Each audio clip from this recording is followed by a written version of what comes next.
Welcome to our cell communication video. It's Hermela, Hase, and Jordanos, and we're bringing you elephants, dolphins, mimosas, and Homo sapiens. Each living organism undergoes cell signaling in some type of way, and we're here to show you how. Here are the basics. There are two broad types of signaling, local and long distance. In local signaling, more specific terms would be paracrine, sympathetic, or autocrine signaling, while for long distance signaling, endocrine signaling is used.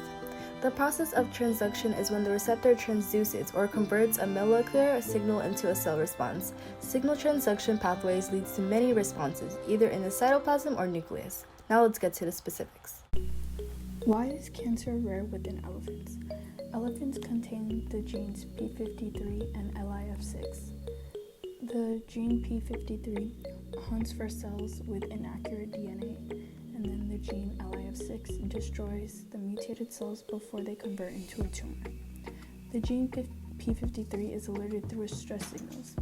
Some stress signals can include UV damage, nutrients deprivation, and just a regular infection.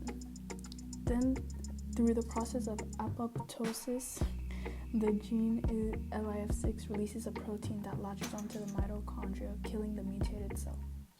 Once the cell is dead, the gene p53 is transduced through an MDM2 complex. Researchers have yet to find out how the gene LIF6 is transduced, considering that the gene had just reappeared within elephants after years of disappearance. Brain damage within an elephant might cause a malfunction with how the stress signals are produced and how the gene p53 can receive those signals. So in this picture you can see how the gene p53 notifies the gene LIF6 and how through the process of apoptosis, the gene LIF6 kills the cell through the mitochondria. Mimosa pudica, also known as the sensitive plant, closes their leaves in response to touch or sudden stress.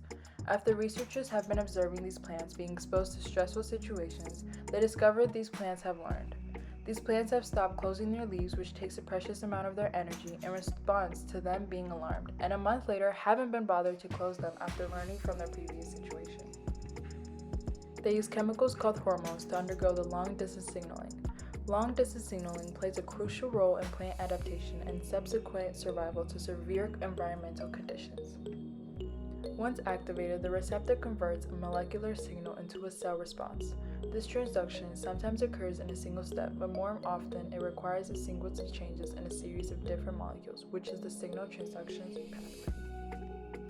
In signal transduction pathways, there are three steps. First, reception, where the signal molecule binds the receptor. Then signal transduction, which is where the chemical signal results in a series of enzyme activations. Finally, the response, which is the resulting cellular responses. Ultimately, signal transduction pathways leads to a multitude of responses either in the cytoplasm or the nucleus. It regulates protein synthesis by turning specific genes on or off. It produces a metabolic response in which metabolic enzymes in the cell become more or less active.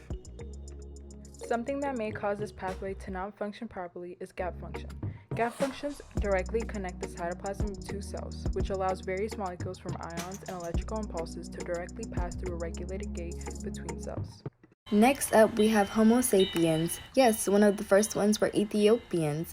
It's basically a term for early modern humans, in case any of you guys had any confusions.